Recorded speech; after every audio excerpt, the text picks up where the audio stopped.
My friends, listen carefully. The most dangerous enemy of your destiny is not failure, not rejection, not even fear.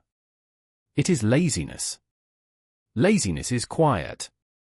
It does not roar like a lion, it whispers like a lullaby.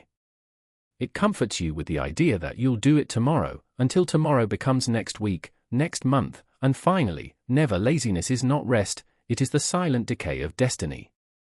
Rest is holy, it is a gift that renews the mind and strengthens the body, but laziness disguises itself as rest while quietly draining life from your purpose. Rest restores your energy so you can rise again stronger. Laziness steals your energy until even the smallest task feels impossible.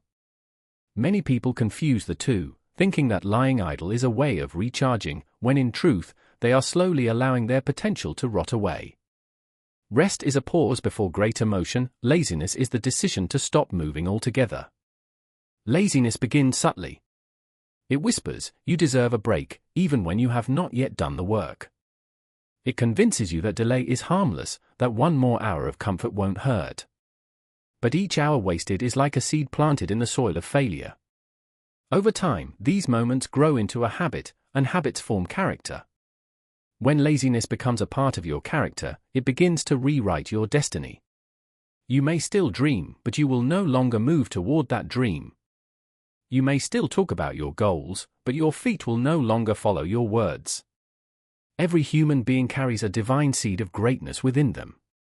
Yet that seed only grows when nurtured through effort, discipline, and consistency. Laziness, however, dries the soil of that seed. It blocks your vision, clouds your motivation, and blinds your sense of urgency. The most painful truth is that you might not even notice its damage at first. While you rest too long, others are building, moving, and creating. Their diligence multiplies their strength, while your inaction weakens yours. Slowly, without realizing it, your dream begins to slip out of reach, not because you were incapable, but because you were inactive. Laziness destroys from that every dream dies the moment comfort becomes your master. Comfort is a beautiful servant but a terrible ruler. It was never meant to lead your life, only to refresh it. When comfort takes the throne of your heart, purpose quietly exits. The truth is, no great destiny has ever been born out of convenience. Every achiever, every visionary, every person who fulfilled their calling had to step beyond what was easy. Comfort will whisper to you, "Stay where you are, you've done enough." It will tell you that risk is unnecessary, that effort is optional, and that there is safety in stillness. But the soil of comfort cannot grow the seeds of greatness. Dreams are fragile. They require heat, pressure, and perseverance to come alive. When comfort becomes your master, you stop stretching, you stop learning, you stop believing that more is possible. You begin to protect your present instead of pursuing your potential. The mind that once burned with ideas begins to cool, the spirit that once longed to conquer begins to settle. Comfort convinces you that you are satisfied when deep down, you know you are not. It numbs your hunger for progress and replaces it with contentment in mediocrity. The most dangerous thing about comfort is that it feels right. It feels peaceful, harmless, and even deserved. But hidden within that peace is a poison that slowly weakens your will to grow. Every time you choose comfort over challenge, you surrender a piece of your destiny.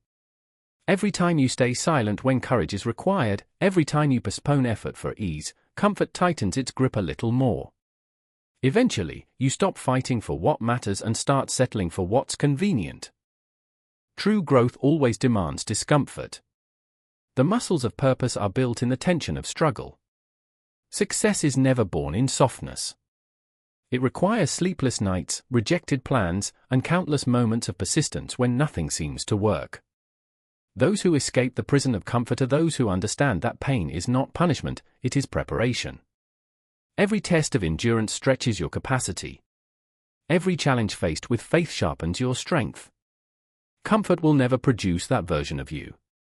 It will only keep you trapped in the illusion of peace while your dreams quietly fade into silence. Greatness demands motion, not intention. So many people have dreams, visions, and beautiful ideas burning within their hearts, yet only a few ever see them fulfilled. The reason is simple: intention alone does not create transformation. Thinking, planning, and imagining are valuable, but they are powerless without movement. You can pray for a harvest, but if you never plant the seed, no miracle can occur. The world does not reward what you plan to do, it rewards what you do. Greatness belongs not to those who wish, but to those who move. Intentions are the starting line, not the finish. You can fill notebooks with goals and still remain stagnant if you refuse to take the first step. Many people wait for the perfect time, a time when they feel ready, confident, or fully prepared. But that time never comes. Waiting for perfection is another form of fear disguised as patience.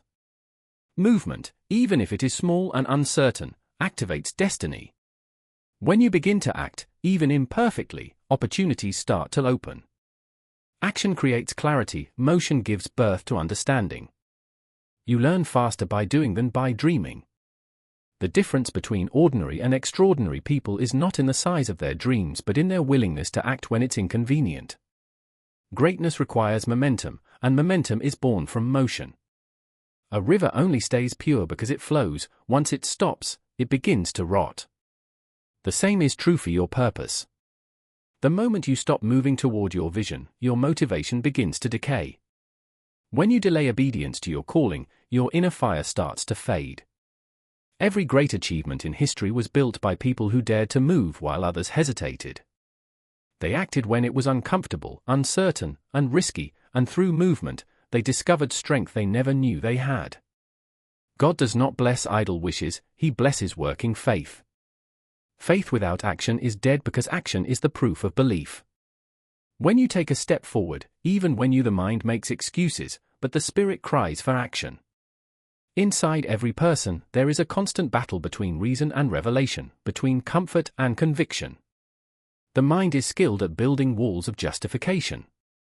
It whispers, "You are too tired, you don't have enough, you'll start when things get better." These thoughts sound logical, but they are prisons disguised as protection. The mind fears risk, it prefers the known over the unknown, even if the known is unfulfilling. Excuses become its defense mechanism against growth. Every time you listen to these excuses, your potential shrinks a little more, and the voice of your spirit grows quieter. The spirit, however, is bold. It knows what the mind refuses to believe, that breakthrough never happens within the boundaries of safety. The spirit pushes you to move, to believe, to step forward when everything around you says stop. It carries the divine spark of purpose, the whisper of destiny calling you higher. When the mind says, wait, the spirit says, now. When the mind counts the cost, the spirit counts the reward. The spirit does not negotiate with fear because it is rooted in faith. It sees beyond obstacles and recognizes that obedience to purpose always brings provision. Except God gives vision, but only diligence gives manifestation. Every great dream begins as a seed planted by divine intention. Vision is the glimpse of what could be, a picture of your potential seen through the eyes of faith. But a vision without effort remains only a promise unfulfilled. Many people receive inspiration, they feel the call, they see what their life could become, yet they stop there. They wait for destiny to unfold on its own, forgetting that God's promises are invitations to partnership, not permissions for passivity. Diligence is the bridge between revelation and realization, between seeing the future and stepping into it. When God places a dream in your heart, He is not handing you a finished product but a divine assignment that requires your labor. The soil of success is watered by consistent effort. The one who sows with faith must also cultivate with perseverance. Vision gives direction, but diligence gives movement. You can pray for growth, but if you do not work the ground, your seed will remain buried and lifeless. Heaven releases potential, but only human hands can build it into reality. Diligence is not glamorous. It is quiet, repetitive, and often unseen. It is rising early when you feel tired, staying focused when distractions call, and pushing forward when results seem distant. It is in these hidden moments that true strength is formed. Every day of disciplined action shapes the unseen foundation of greatness. Vision gives you a reason to begin, diligence ensures you do not quit halfway. The dreamer who works becomes a doer, and the doer who perseveres becomes time wasted is life surrendered, never recoverable. Time is the most precious gift given to humanity, yet it is the one most carelessly spent. Every second that passes is a fragment of your life, a piece of your destiny moving forward, never to return. You can regain lost money, repair broken relationships, rebuild strength, but you can never reclaim lost time. Once it slips through your fingers, it is gone forever. The tragedy is that many people live as if time is unlimited, as if they have endless tomorrows to begin what they should be doing today. They do not realize that the slow leak of wasted minutes eventually drains the entire vessel of purpose. Time is not just a clock ticking on the wall, it is the measure of your obedience, your growth, and your destiny. Every moment carries the potential to create change, to build something eternal, to shape a life that matters. But when time is traded for laziness, distractions, or excuses, that potential is destroyed. Laziness convinces you that delay is harmless, that you can start later without consequence, yet every delay pushes destiny one step further away. The days you waste become the regrets you carry. The hours you ignore become the opportunities you lose. Wise people understand that time is not to be managed but to be honored. When you value your time, you value your purpose. When you protect your time, you protect your calling. It is not how long you live that defines success, but how purposefully you live within the time you are given. Each morning is a new invitation from God to create, to serve, to grow, and to impact the world. To waste it is to reject that invitation. Distraction is one of the greatest thieves of time. The mind, constantly pulled by noise, loses focus on what truly matters. Small moments of wasted attention accumulate into large portions of lost life. That is why diligence is not only about effort but about awareness, being conscious of how each moment is invested. Every choice you make is either buying back your time or selling it cheaply to things that don't matter. When you understand that time is sacred, you begin to live with urgency. You stop postponing change, stop delaying obedience, and stop waiting for motivation. You begin to move with purpose, knowing that each moment counts, that each second carries eternity within it. A discipline is the fire that burns away weakness. It is the unseen force that transforms ordinary people into extraordinary achievers. Without discipline, even the most powerful vision remains powerless. Talent may open a door, but only discipline keeps you inside the room. It is the daily decision to do what must be done, even when feelings disagree. Discipline is not built in moments of excitement but in moments of resistance. It is forged in the quiet hours when no one is watching, when your body wants to rest and your mind wants to quit. Those who learn to master themselves through discipline become unstoppable, because they no longer wait to feel ready, they act because they are committed. Weakness does not disappear through wishing, it is burned away through consistent effort. Every time you choose to act with discipline, you strike a match against the old version of yourself. Laziness, doubt, and fear begin to melt in the heat of your persistence. Discipline is not a punishment, it is purification. It cleanses your character, sharpens your focus, and strengthens your will. The challenges you face are not meant to destroy you, but to develop you. Each time you endure hardship with consistency, you are refining your inner steel. The human spirit was not created for comfort, it was created for conquest.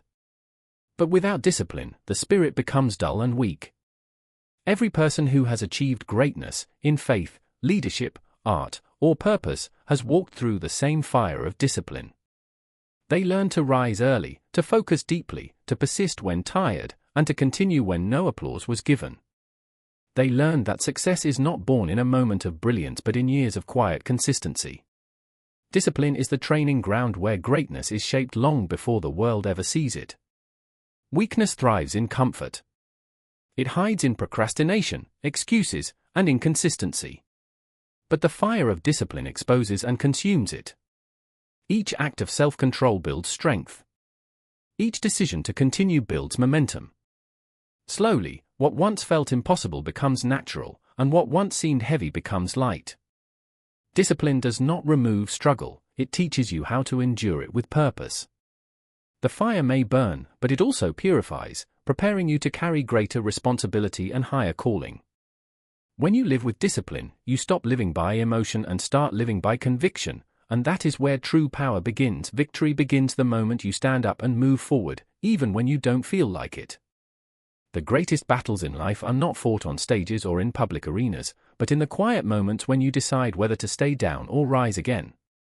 Every person faces times of weariness, discouragement, and doubt, moments when strength feels gone and hope seems far. But victory is not given to those who wait for perfect feelings, it belongs to those who act in faith despite imperfection. The first step you take when everything inside you says, "Don't," is the moment heaven begins to move on your behalf. Courage is not the absence of weakness, it is movement in the presence of weakness. When you rise after failure, you declare that your past does not define your future. When you move forward after rejection, you proclaim that no setback can cancel your destiny. The act of standing up is a spiritual statement. It tells life, "You have hit me, but you have not broken me." Many people wait to feel inspired before taking action, yet inspiration often follows obedience, not the other way around. Strength comes in the doing. Faith grows through movement. Each step forward, no matter how small, ignites something powerful within the soul, the realization that defeat is temporary but determination is eternal. The danger of waiting to feel ready is that readiness rarely arrives. Feelings are unstable, they rise and fall like waves. If you allow them to control your motion, you will remain stuck in cycles of delay. But when you choose to move by decision rather than emotion, you activate the principle of progress. God never required perfection before motion, He required willingness. The miracle often happens while you are moving, not before. The walls of Jericho did not fall because the people stood still and hoped, they fell because they marched, even when nothing seemed to change. Victory begins not when everything aligns, but when you refuse to stay where you are. Movement shifts your atmosphere, it invites divine strength to meet human effort. Every time you push forward, you grow stronger, wiser, and closer to the promise set before you. Even the smallest motion carries power, because it signals faith, faith that tomorrow can be better, faith that purpose is still alive, faith that you were created to rise.